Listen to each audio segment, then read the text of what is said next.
السلام عليكم، مرحبا بكم اليوم مع حلويات ام ادم. اليوم ان شاء الله غادي نقدم لكم واحد المادلينا كتجي زوينه وكتجي لذيذه كما كتشوفوا. بسم الله نبداو على بركه الله. كتشوفوا عندنا هنا واحد جوج بيضات وعندنا واحد قبيصه ديال الملح، عندنا واحد نص كاس ديال السكر سنيده، والسكر كيبقى على حسب الذوق، خصكم ديروا يعني كاس، وانا هنايا دايره غير نص كاس.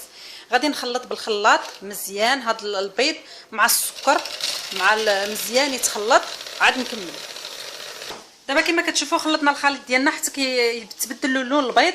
غادي نزيد واحد الحك ديال دانون، الوزن ديالو ديال 110 غرام، وغادي نزيد واحد الخنيشه ديال السكر الفاني حتى هي فاني، وغادي نخلط.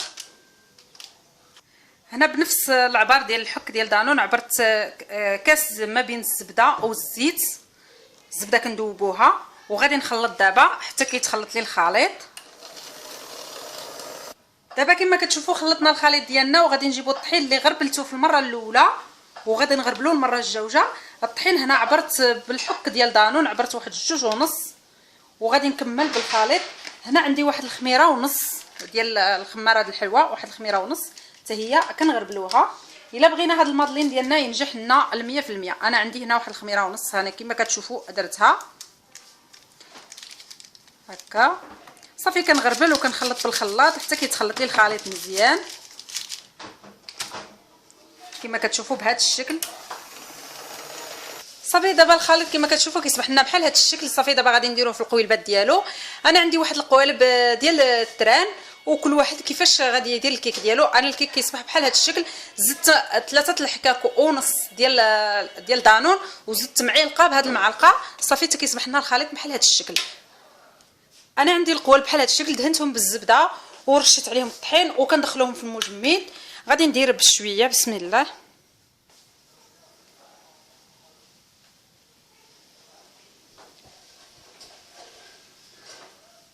كما كتشوفوا بحال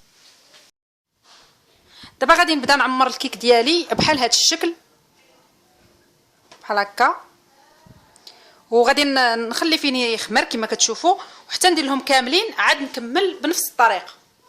دابا كما كتشوفوا صافي درنا لها بحال هذا الشكل هكا، عمرنا القويلبات ديالنا خليناهم فين نتنفخوا، وغادي نديروها في الفران على عافيه اللي تكون مهيله. انا غير كنشعل الفران كنخلي ريحه الغاز تحيد صافي، وكندير الكيك ديالي يطيب.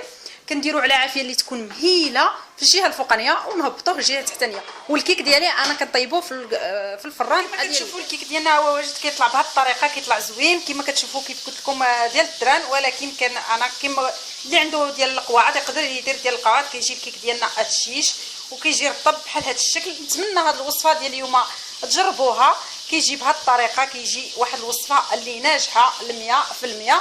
نتمنى هذه الطريقه تجربوها، والى عجبتكم شاركوا في القناه، ديروا اعجاب، خليو لي التعليقات ديالكم وضغطوا على الجرس باش يوصلكم الجديد ديالي، ونقدم لكم هذه الوصفه بالصحه والراحه ان شاء الله.